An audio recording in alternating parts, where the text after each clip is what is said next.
Over my husband's grave, the dirt was still fresh. Daniel, Jack's brother, approached me at his grave and took my hand a bit too firmly.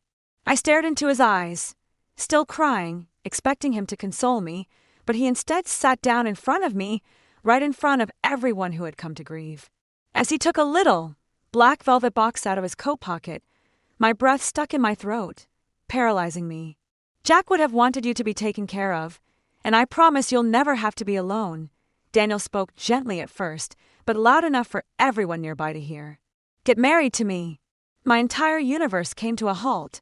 All I could hear was the thunderous hammering of my heart, the echo of embarrassment scorching my cheeks, and the pure incredulity that someone I had trusted could so brazenly and casually violate my anguish, even while friends and relatives around me screamed silently. I remained silent at that terrible, unreal time. However, everything changed when I learned more later that evening. Tell us where you're viewing from in the comments section before we begin. Remember to subscribe, like, and share for more fascinating tales. Before Daniel's unexpected proposal, my life seemed like a fantasy that I had treasured much, never realizing how quickly it might be destroyed. Jack and I were young when we were married, barely 22 years old, just out of college, with big hopes and sparkling eyes. Although those formative years were difficult, our love was more resilient. Together, we overcame every obstacle, and each one strengthened our relationship and showed us that our love was strong enough to withstand whatever hardship life threw at us. Although Jack wasn't flawless, he was ideal for me. He was sweet enough to leave me handwritten notes by my coffee cup every morning, amusing in a way that always took me by surprise, and protective in a quiet, kind manner. I can recall several evenings when I would go off to sleep on his chest while listening to the beat of his heart, sure that nothing in the world could ever hurt us as long as we had each other. Our family expanded as we transitioned from one stage of life to the next. Laura, our daughter, arrived first, a bright-eyed, fiercely self-reliant young girl whose soul was like Jack's. 2 years later, Nathan arrived. He was quiet, perceptive, and more like me in temperament, yet he was physically identical to his father. Our greatest adventure and our greatest delight was raising them. Together, we managed parenting through everything from school concerts and soccer matches to adolescent outbursts and heartbreaks. Jack was always there for me, reminding me of my strength when I forgot it existed and reassuring me when I doubted myself. Jack was a successful financial advisor in his career. His calm manner and sympathetic disposition attracted clients who had complete faith in him.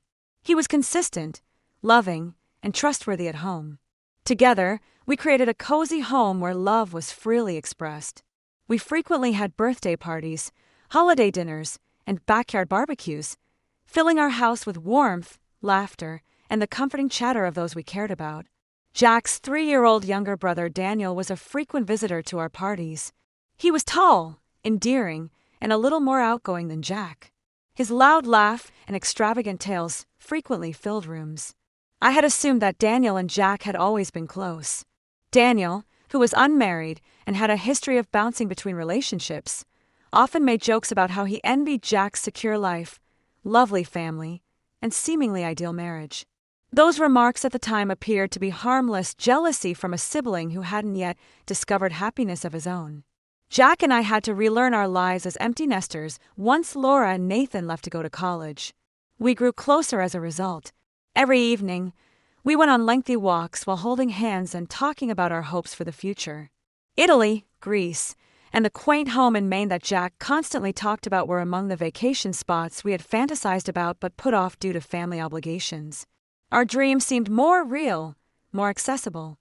Based on decades of mutual respect, trust, and sincere friendship, our relationship grew into something deeper and more profound. Then, one perfectly normal Tuesday morning, everything broke suddenly. Jack passed out while brewing coffee. According to the physicians, it was a huge heart attack. I was left feeling empty, stunned, and completely disoriented by the abrupt, icy stillness that came without any warning signals or opportunity to say goodbye. The life we had painstakingly created over decades had disappeared in a matter of hours to be replaced by oppressive quiet and empty rooms. I was overcome with sadness in the days that followed. However, I felt that Daniel, my family, and friends came together to support me.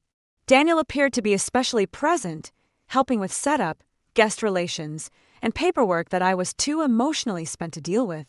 I was thankful at the moment that Jack's brother was willing to step in and take leadership while I struggled to accept Jack's absence. The funeral came sooner than anticipated. It was a somber day full of silent sobs and difficult farewells. Daniel remained at Jack's grave while I stood there, numb from sorrow but oddly reassured by the presence of friends and family. Though I hadn't recognized it yet, it was too near, standing beside Jack's freshly laid grave. I still believed in the goodness around me, unaware that I was moments away from the betrayal that would shatter not only my sense of security, but every belief I'd ever held about trust, family, and love.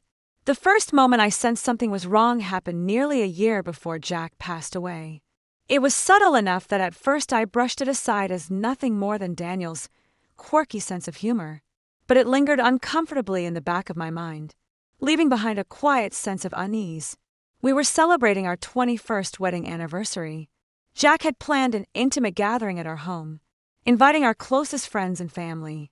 The house was filled with laughter, warmth, and the comforting hum of familiar conversations. Candles flickered softly across the dining table. Flowers filled every corner, and old photographs of Jack and me, snapshots from our wedding, vacations, and special moments with our children, decorated the walls. Everything was perfect.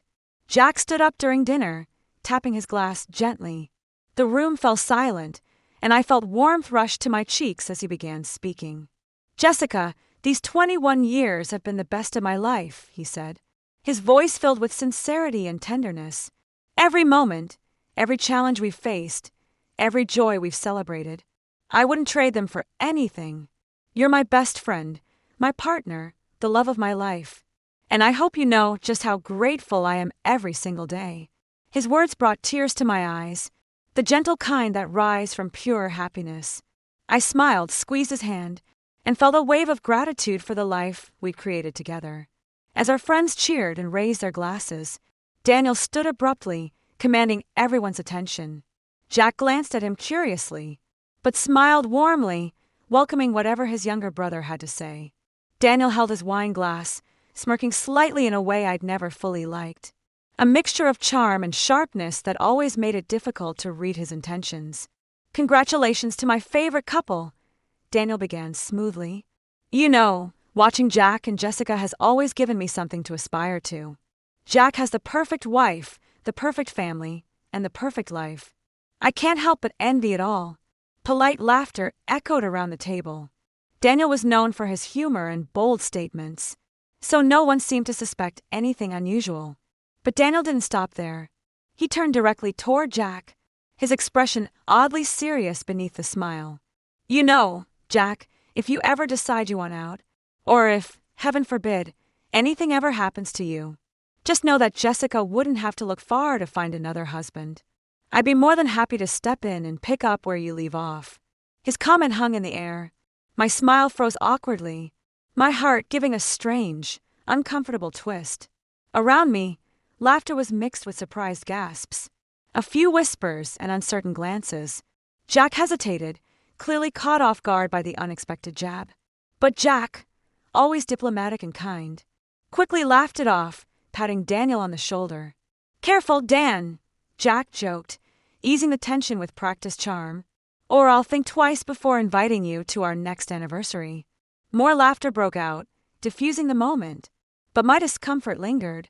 I met Daniel's eyes briefly, expecting him to acknowledge his inappropriate joke, but he only stared back at me, his gaze penetrating in a way that sent chills down my spine.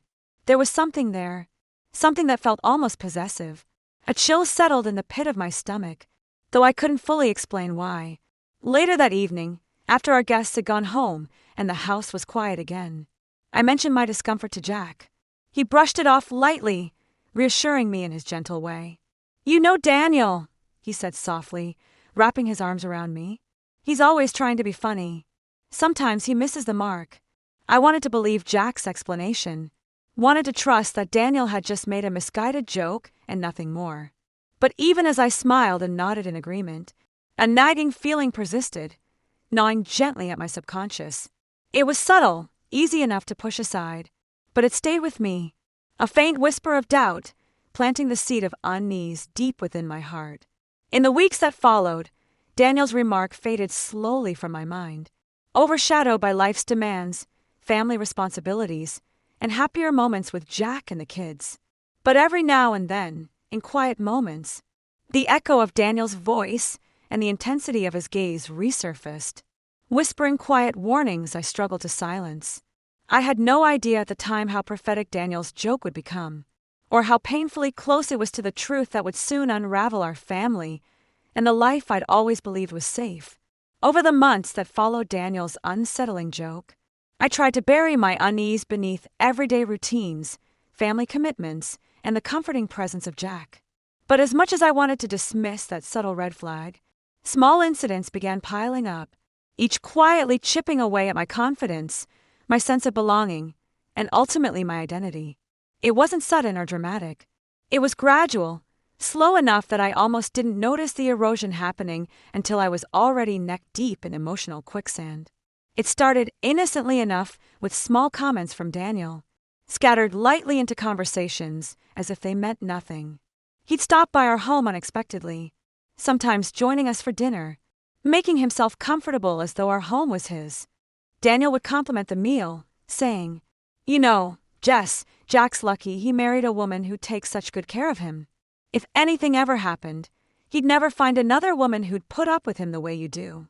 On the surface, his remarks seemed harmless, but beneath the friendly teasing was an undertone suggesting that my worth was tied entirely to Jack, almost as if I was disposable without him. Each comment settled deep into my subconscious, weakening my confidence in subtle ways. I began questioning myself. Was I really only valued as Jack's wife, the quiet supporter in the background? Was I just invisible without him? Jack, preoccupied with work and dealing with a stressful promotion, often missed these exchanges entirely, always assuming Daniel meant no harm. I began feeling isolated, not knowing how to voice these subtle discomforts without sounding overly sensitive. After all, Daniel was family, and Jack adored him. How could I accuse him of undermining me? The erosion continued quietly. Daniel's visits grew more frequent, and he increasingly inserted himself into our lives.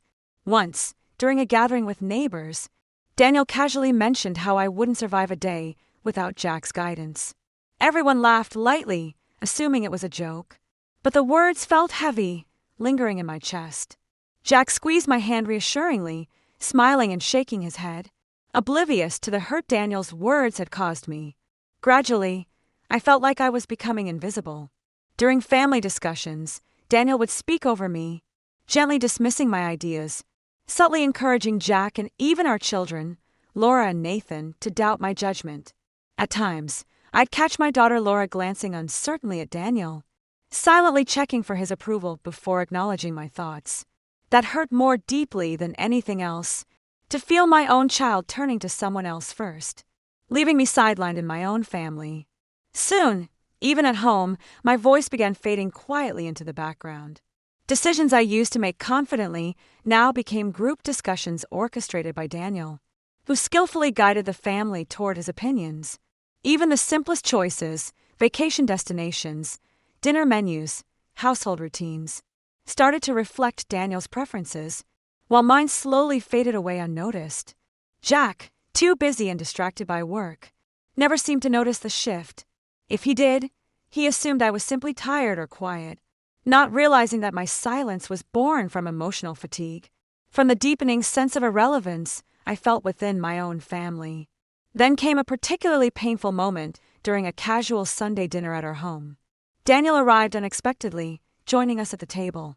Midway through dinner, I shared a personal accomplishment, finally finishing a painting I'd worked on for months. I was proud of it, eager to share this small victory. Daniel chuckled lightly, shaking his head as he glanced at Jack. "You see, Jack, your wife really does have a lot of free time. I envy how relaxed her life must be." Jack chuckled lightly, missing the dismissive jab in Daniel's words. Nathan and Laura glanced briefly at each other, but said nothing, probably sensing my hurt, but not knowing how to intervene. I sat silently, humiliation burning beneath my skin. Daniel had once again managed to make something I cherished seem trivial, unworthy of respect. That night, as I lay in bed next to Jack, the isolation felt overwhelming. Tears quietly rolled down my face as I wondered how I'd become so invisible. How I'd let my value become defined solely by Jack's approval or Daniel's sharp commentary. It was as if I was slowly vanishing, disappearing into a shadow of the woman I used to be. In those quiet moments of pain, I desperately wanted to reach out to Jack. To anyone. But I didn't know how to explain the intangible feeling of being slowly erased. Instead, I buried it deeper, hoping it would fade on its own. Little did I know that the quiet erosion of my self-worth was only the beginning. That soon Daniel's subtle undermining would escalate into a humiliation so devastating.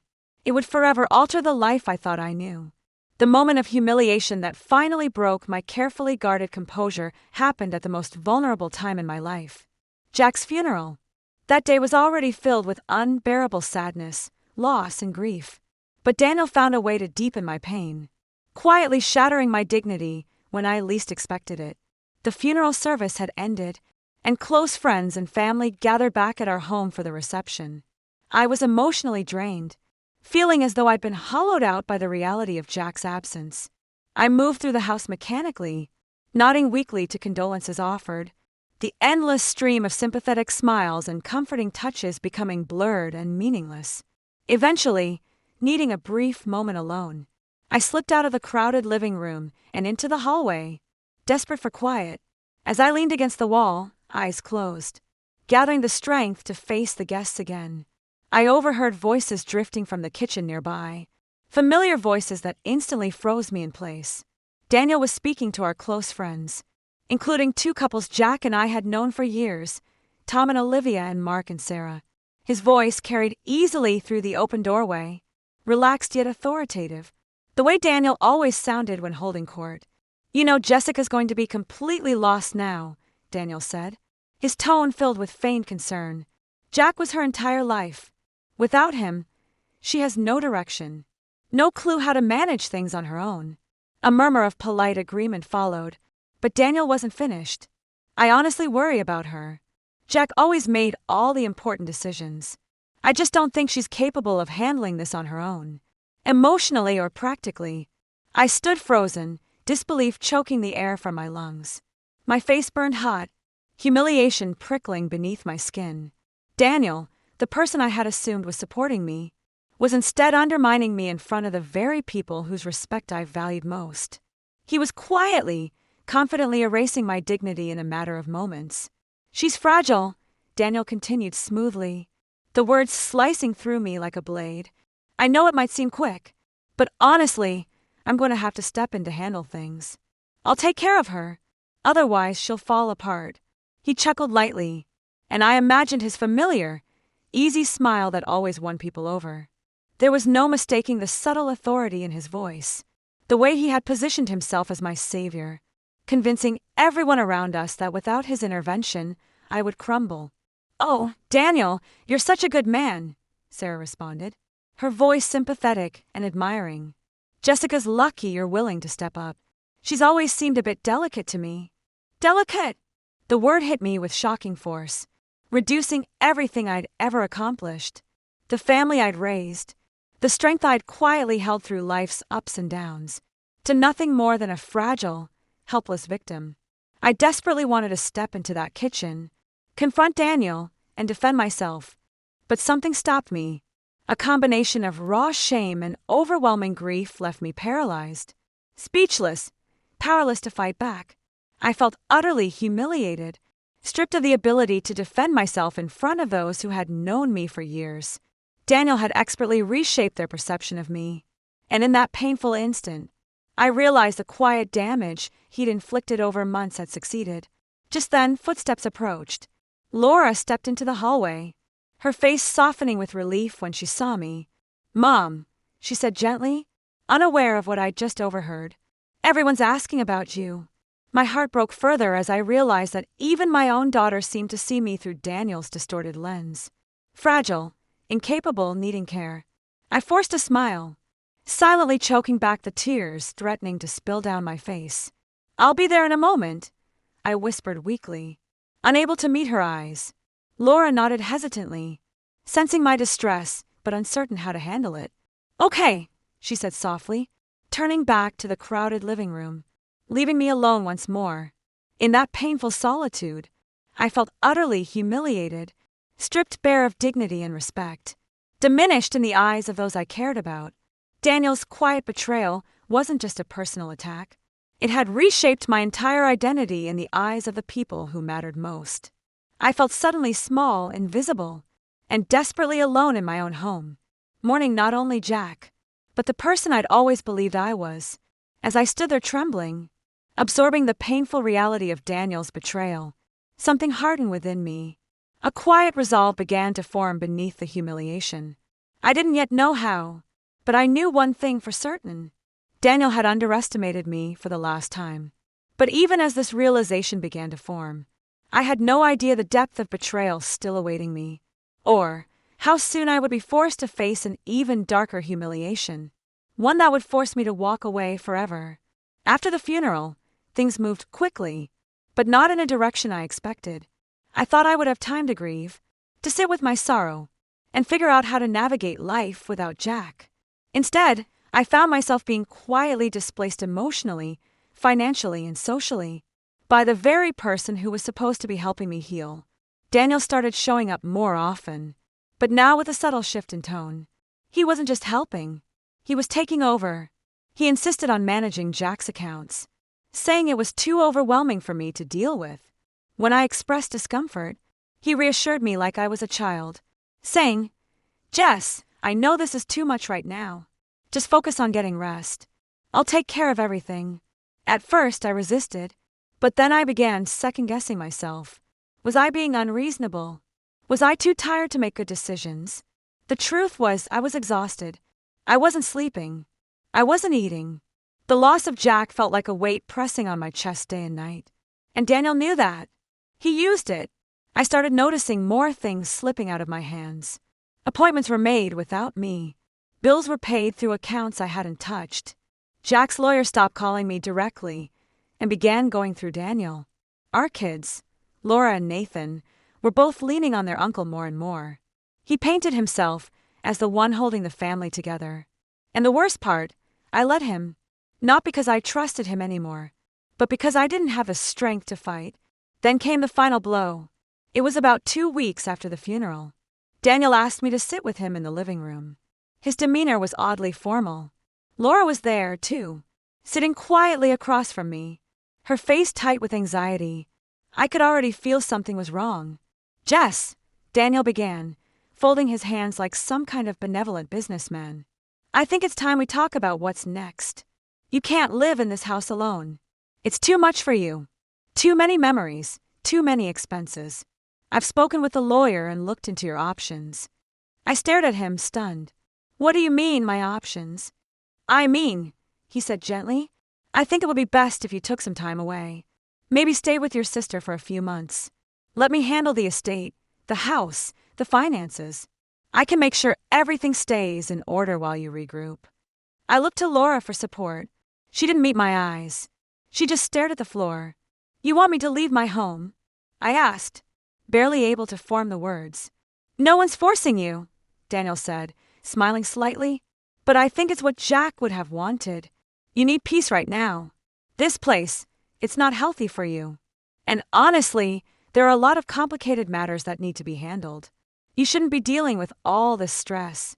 I felt the walls closing in. This was the same house Jack and I had built together. Every corner of it held memories. The kids' height marks on the kitchen wall, the garden Jack had planted after his mother died, the living room where we danced on our anniversary, barefoot and laughing like we were still in our 20s. This wasn't just a house. This was my life, my history. And now I was being told it was too much for me. What struck me most wasn't just Daniel's manipulation. It was how quickly my family had fallen in line behind him. Laura wasn't fighting for me. Nathan hadn't called in days. Friends weren't checking in like they used to. Everyone had bought the story. I was fragile. I was grieving. I needed to be managed. I didn't argue. I didn't cry. I didn't scream. I just sat there, completely still. Something inside me felt like it cracked. Not from rage, but from the quiet, soul-deep realization that I had been erased. Not by strangers, by the people I once loved and trusted. That night, I packed a single bag. I didn't tell anyone where I was going. I didn't need permission. I left a note. Nothing dramatic. Just a simple line. I'm not broken. I just need space. Please don't contact me. Then I walked out the front door. I didn't look back. Everyone assumed I was running away, that I was too fragile to face the world without Jack. But they were wrong. I wasn't running. I was reclaiming what little of myself I had left. And soon I would discover something that would turn everything they thought they knew upside down. I didn't go to my sister Leona's house like Daniel had suggested. I didn't call my kids. I didn't leave a forwarding address. I took the bag I packed and drove for hours, until I reached a small, nondescript coastal town 2 states away.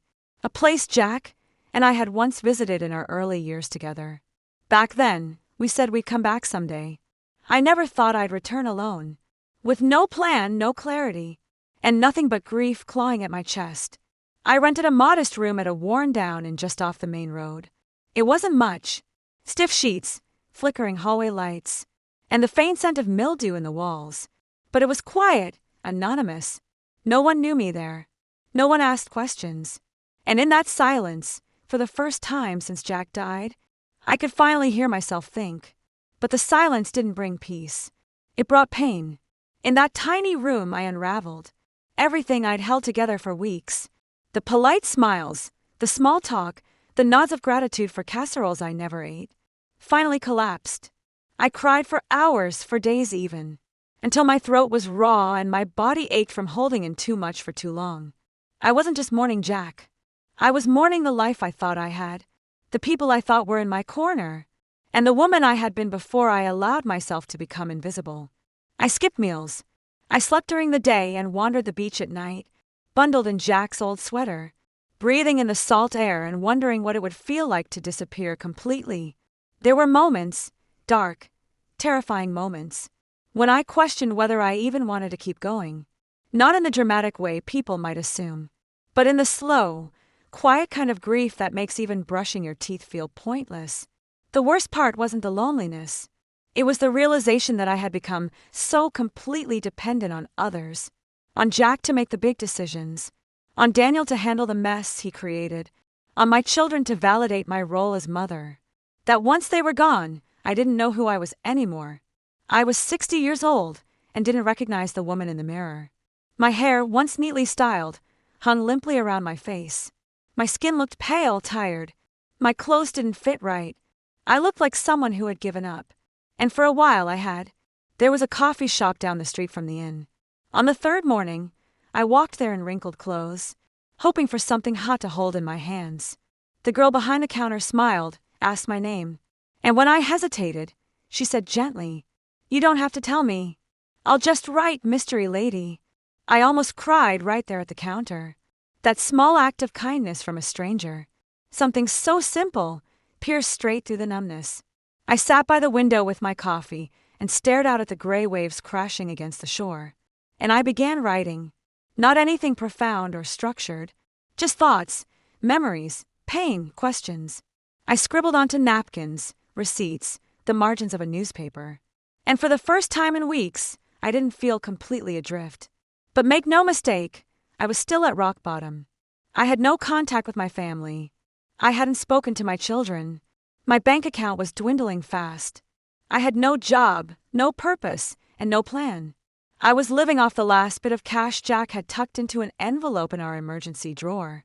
Money I had grabbed without thinking before I left. One evening, I watched a couple walking hand in hand down the beach. Their laughter was soft, intimate.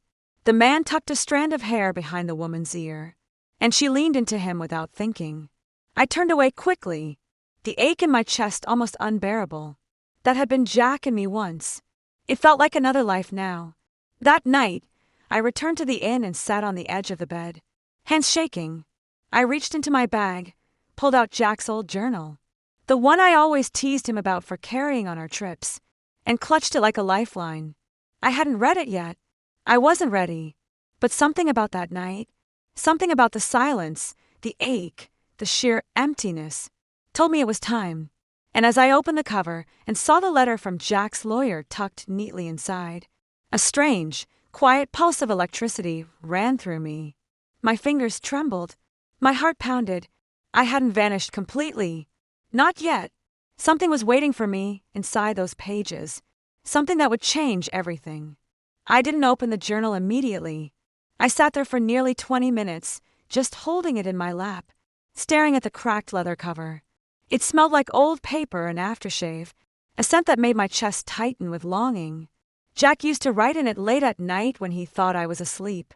I'd tease him about it sometimes, calling it his secret life, and he'd just chuckle and say, "Some thoughts aren't meant to be spoken out loud." Now I realized those thoughts were all I had left of him. When I finally opened the first page, my breath caught. Jack's handwriting was familiar, looping and careful.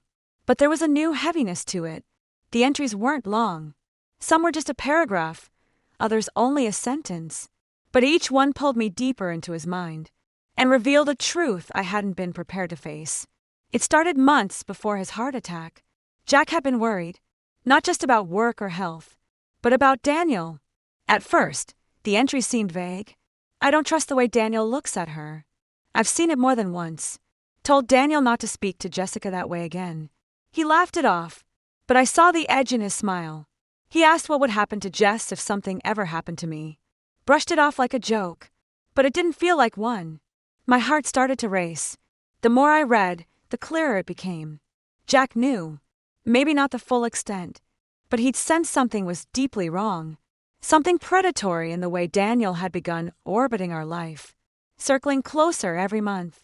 Jack had tried to protect me, but he'd done it quietly without alarming me. Then, tucked between 2 pages, I found the envelope. It was addressed in Jack's handwriting. Just my name, Jessica. Inside was a letter and a second, smaller envelope, sealed and marked for lawyer only. I unfolded Jack's letter with shaking hands. It was dated just 2 weeks before his death. "My Jess," it began. "If you're reading this, I'm gone. And I hate that I didn't tell you these things in person, but I didn't want to worry you. I've had this strange feeling in my gut for a while now. Not about my health, but about Daniel. He's not who he used to be. He's been pressuring me to let him into our finances, asking questions about the will, about the house, about you. I don't want you to panic, but I've made some changes. The lawyer knows. If anything happens to me, Daniel has no legal access to our estate. You're protected, Jess, fully. I moved assets into a trust in your name. The kids are included, but Daniel is not. I also gave the lawyer a sealed letter for you. He'll know when to deliver it. Please don't let him make you feel small.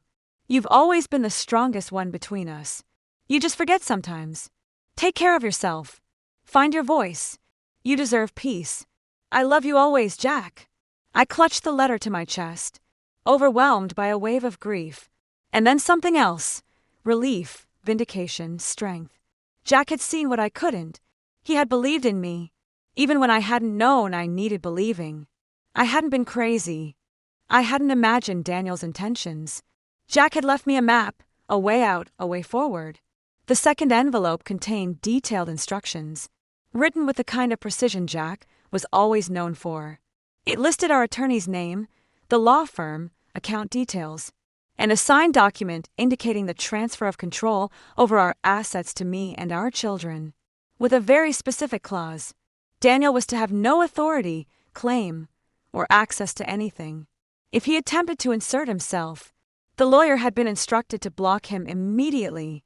As I read, something began to shift inside me. The broken woman who had been wandering the beach at night, unsure of her place in the world, began to fade. In her place, a different version of me began to rise.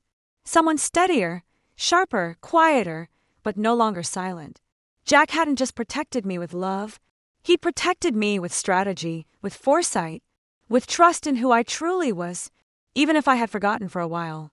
That night, for the first time in weeks, I slept. Not deeply, not peacefully, but with a sense of purpose I hadn't felt since the day Jack died. The next morning, I packed my things, checked out of the inn, and drove straight to the lawyer's office listed in the letter. I didn't tell anyone where I was going. I didn't call Laura. I didn't call Nathan. I was done explaining myself. I wasn't walking back into my old life. I was about to rewrite it on my terms. I stepped into the lawyer's office just after 9 a.m. It was tucked in a brick building downtown. Nothing flashy, but solid and quiet. The kind of place where serious things happen behind closed doors. I was still wearing the same cardigan I'd left home in weeks ago. Jack's letter tucked tightly into my coat pocket, my fingers curling around it like a lifeline. The receptionist looked up from her computer and smiled politely. "Can I help you?" I took a breath and said, "I'm Jessica Marlowe. My husband, Jack, passed away. He told me I'd find something here." Her expression changed immediately, like someone flipping a switch. She stood up. "Yes. One moment, please." Minutes later, I was sitting across from Mr. Clay Weston. A quiet, silver-haired man with gentle eyes and a voice that carried weight without needing to be raised. He pulled a file from a locked cabinet and placed it between us. "I'm sorry for your loss," he said softly. "Jack was a good man, a thoughtful one. He wanted to make sure you had everything you needed." I didn't say anything. I couldn't. My throat was tight. I watched as he opened the folder and began laying out documents one by one. Copies of the trust, the amendments to the will, the protections Jack had put in place just weeks before his death. As Mr. Weston walked me through them, something in me shifted, like I was waking up after a long, foggy sleep.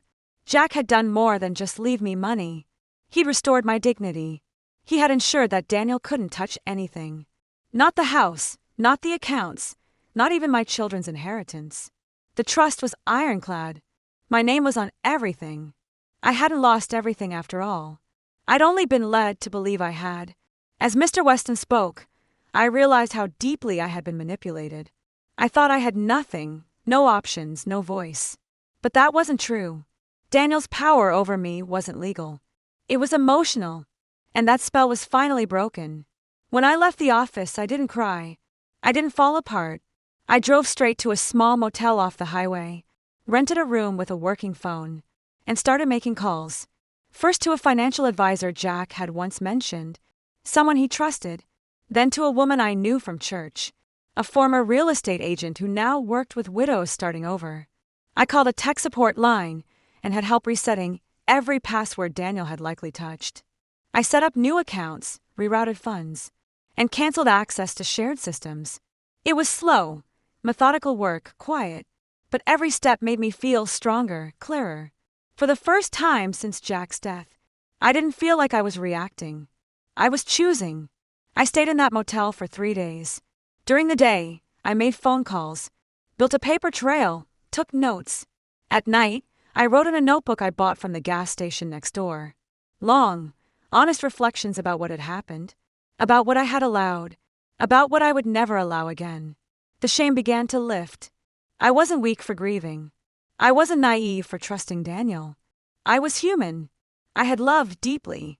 And when that love was ripped from me, I reached for what was familiar, someone I thought was family. I had wanted to believe the best in people, even as they slowly erased me. But not anymore. I looked in the mirror one morning and barely recognized myself. But for the first time, that wasn't a bad thing. My eyes looked sharper, my jaw firmer. I wasn't smiling, but I didn't look lost. I looked awake. That same afternoon, I went shopping for new clothes. Nothing fancy, just a decent blouse, a pair of jeans that fit, and shoes that weren't worn down at the heels. I cut my hair at a walk-in salon down the block. The stylist asked if I'd just gone through a breakup. I smiled and said, something like that.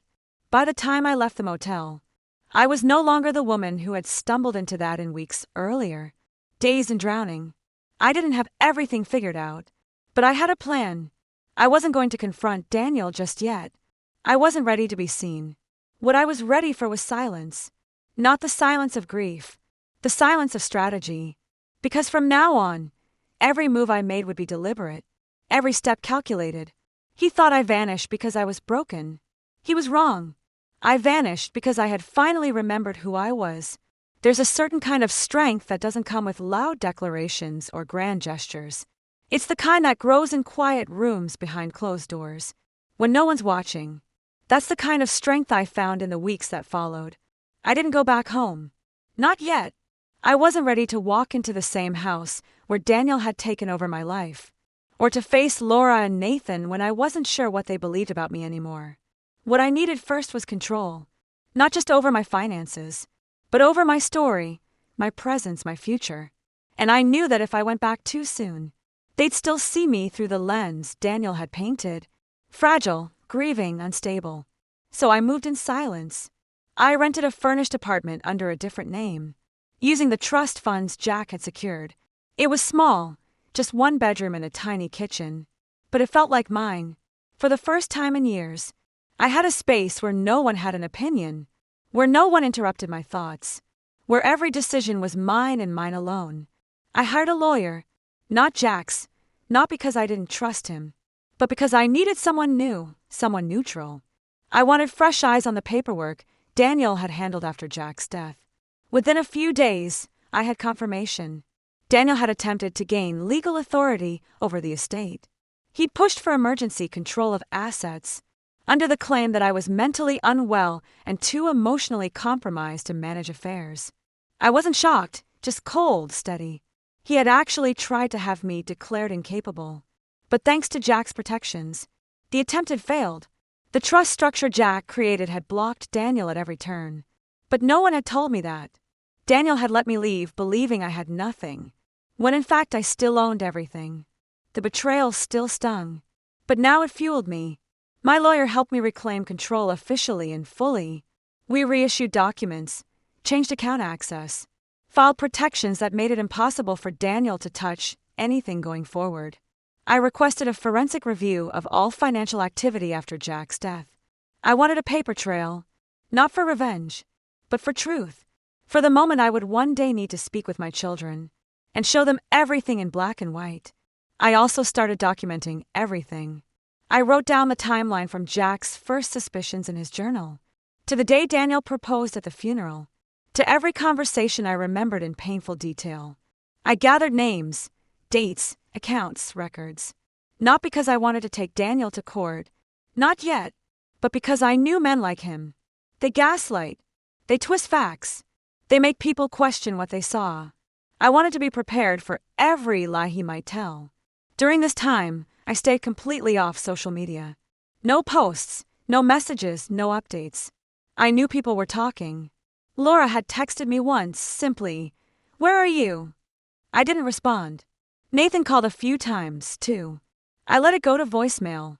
I needed time to decide how I would come back, because when I did, it wasn't going to be as the grieving widow they'd pitted and patronized. It was going to be as the woman they never saw coming. In the evenings, I took long walks around my new neighborhood. I met no one, spoke to no one.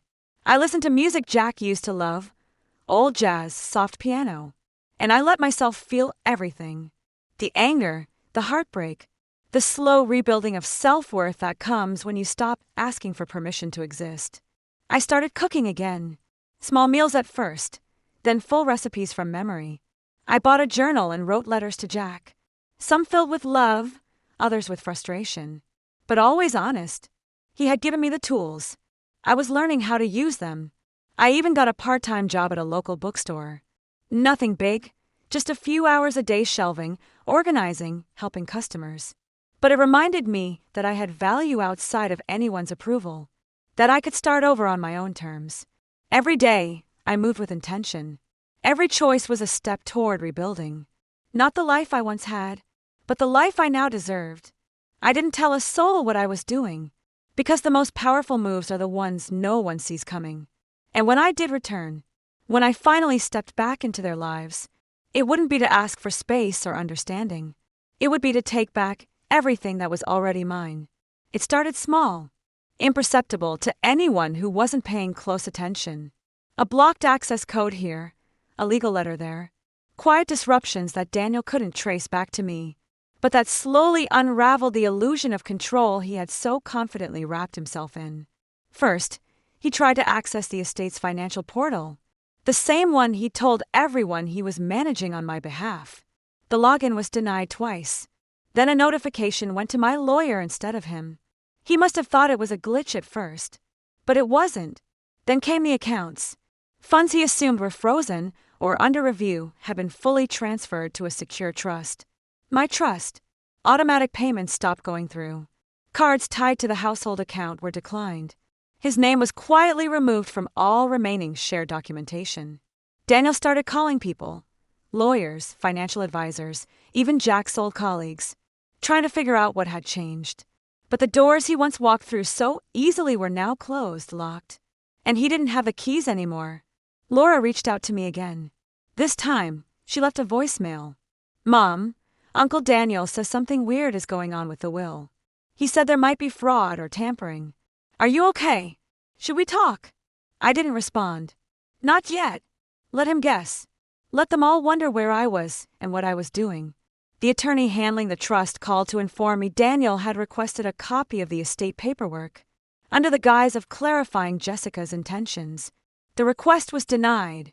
Legally, he had no right. That part of the message made me smile for the first time in weeks. For the first time since Jack's death, I could feel it. The shift. The weight that had once been dragging me down was now pressing on Daniel's shoulders, and he didn't know who had placed it there. That's what terrified men like him the most. Losing control without knowing how, or when it had slipped away. I imagined him pacing around my living room, rifling through drawers, checking the mail, calling every contact he had, trying to find the crack in the system that had locked him out. I imagined him realizing too late that this wasn't a system error or a clerical mistake. It was me. He had underestimated the woman he tried to erase. And now he was learning, slowly, painfully, that I hadn't vanished. I had gone silent so I could move, and soon I would no longer be invisible. 2 months after I disappeared, I returned. Not with fireworks or drama. I didn't storm into the house. I didn't shout. I simply walked through the front door one Tuesday afternoon, while Daniel was in the middle of a call. The look on his face when he saw me, equal parts confusion and fear, was more satisfying than any revenge fantasy I'd ever had. "Jessica," he said, standing up like he wasn't sure if I was real. "Where have you been? We've all been worried." I held up a hand, calm, steady. "Save it." He shut his mouth. "I know what you did," I said, setting a stack of documents on the coffee table. "You tried to take control of Jack's estate. You told people I was incapable, that I needed you to handle things for me." He opened his mouth again, probably ready to spin a story. I shook my head. "I have the trust, the accounts, the legal logs. Every lie, every request, every denial, all documented. I don't need a confession, Daniel. I just need you to leave." His face reddened, his words sputtered into silence. "Jess, you're upset. You've been through a lot. No. You've been using my grief as an excuse to take what was never yours. You manipulated my children. You humiliated me. And now it's over." For a moment, he just stood there, his jaw clenching, his mind racing to come up with something to say. But there was nothing. He knew it. I saw it in his eyes. He didn't have power anymore. Without another word, I walked past him and into the kitchen. My kitchen. I put on the kettle like I had 100 times before. The house smelled the same, but it no longer felt heavy. It felt like it was mine again. By the time I turned around, Daniel was gone. No scene, no resistance, just silence. The kind of silence that settles after a storm clears. And for the first time since Jack's death, the house was still, not empty, just peaceful. It started small, imperceptible to anyone who wasn't paying close attention. A blocked access code here, a legal letter there. Quiet disruptions that Daniel couldn't trace back to me, but that slowly unraveled the illusion of control he had so confidently wrapped himself in. First, he tried to access the estate's financial portal, the same one he told everyone he was managing on my behalf. The login was denied twice. Then a notification went to my lawyer instead of him. He must have thought it was a glitch at first, but it wasn't. Then came the accounts. Funds he assumed were frozen or under review had been fully transferred to a secure trust. My trust. Automatic payments stopped going through. Cards tied to the household account were declined. His name was quietly removed from all remaining shared documentation. Daniel started calling people, lawyers, financial advisors, even Jack's old colleagues, trying to figure out what had changed. But the doors he once walked through so easily were now closed, locked. And he didn't have the keys anymore. Laura reached out to me again. This time, she left a voicemail. Mom, Uncle Daniel says something weird is going on with the will. He said there might be fraud or tampering. Are you okay? Should we talk? I didn't respond. Not yet. Let him guess. Let them all wonder where I was and what I was doing. The attorney handling the trust called to inform me Daniel had requested a copy of the estate paperwork, under the guise of clarifying Jessica's intentions. The request was denied. Legally, he had no right. That part of the message made me smile for the first time in weeks. For the first time since Jack's death, I could feel it. The shift. The weight that had once been dragging me down was now pressing on Daniel's shoulders. And he didn't know who had placed it there. That's what terrified men like him the most. Losing control without knowing how, or when it had slipped away. I imagined him pacing around my living room, rifling through drawers, checking the mail, calling every contact he had, trying to find the crack in the system that had locked him out.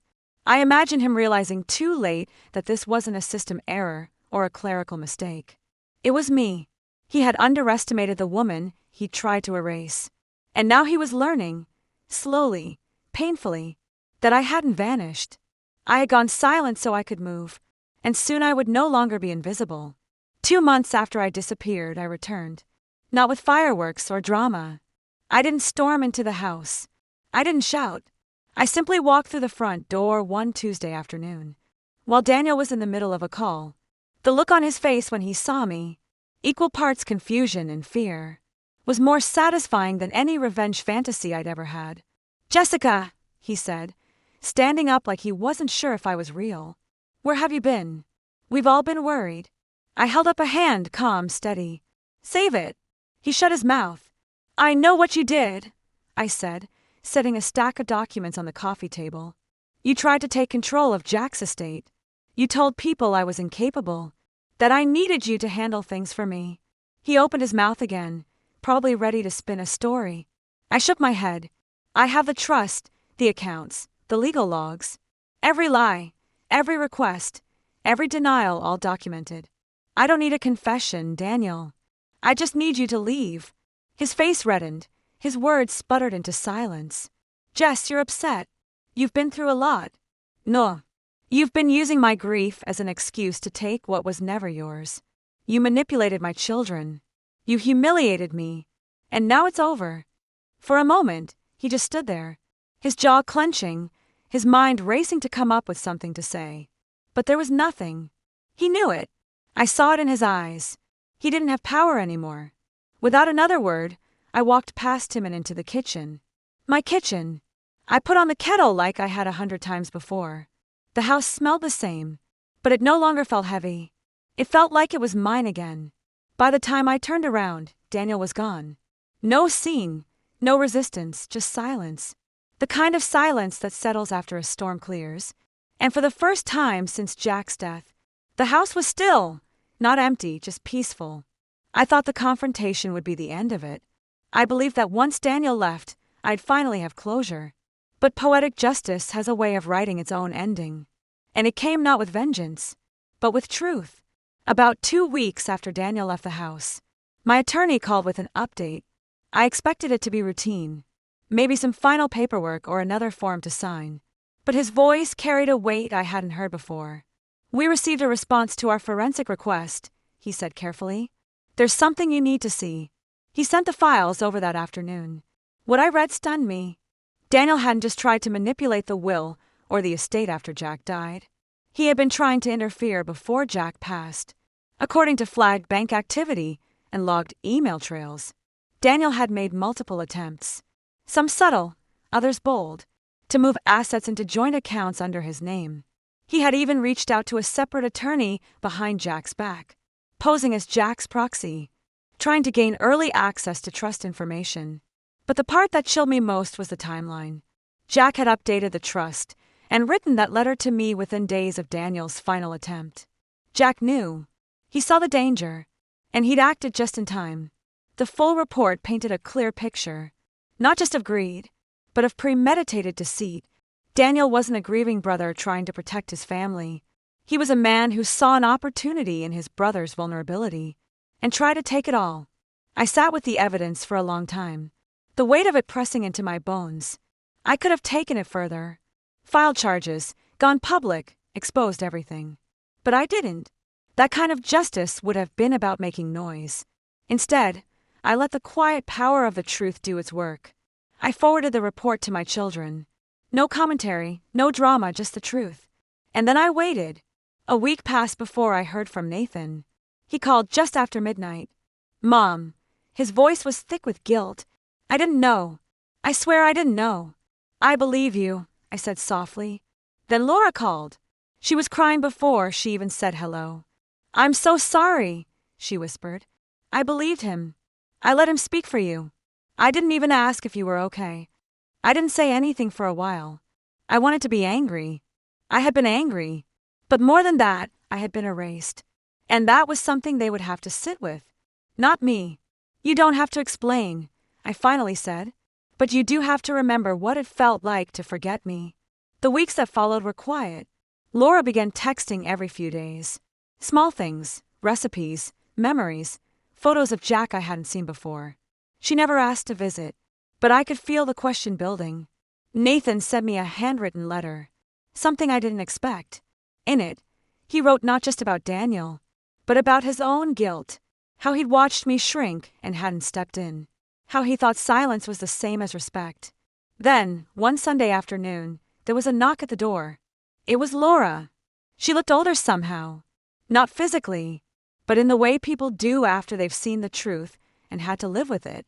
I don't want to make excuses, she said, standing awkwardly on the porch. I just want to know if you'd be willing to talk. Or not. I'll understand either way. I opened the door. We sat in the kitchen where Daniel once dismissed me in front of friends. Only this time, no one interrupted. No one spoke over me. Laura apologized genuinely, tearfully.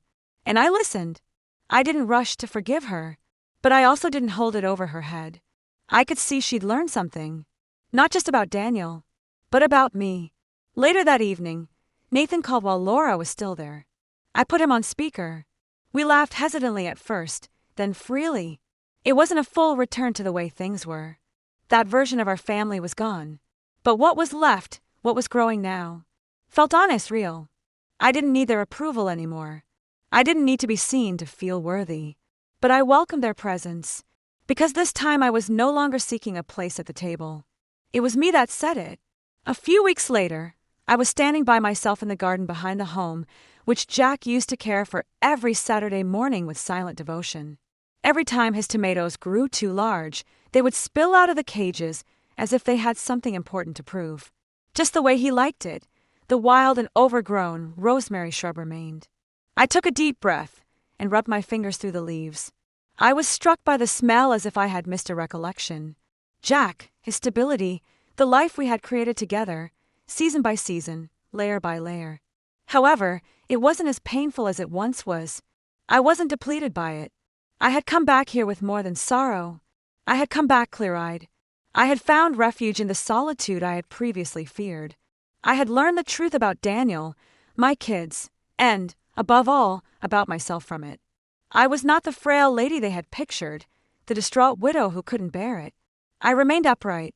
I was rooted, and more than that, I had discovered more than just closure. Not because everything was fixed, flawless, or even fair, but rather because I had regained what had always been mine, my value, my voice, and the freedom to occupy space in the world without seeking consent. This is why I had found peace. One of Jack's wind chimes began to move in the breeze as the sun began to set. The whole time I was away, there had been silence. It began to play a gentle, lilting melody, which may have been a welcome return or a farewell. I let the wind to envelop me as I sat on the ancient wooden seat.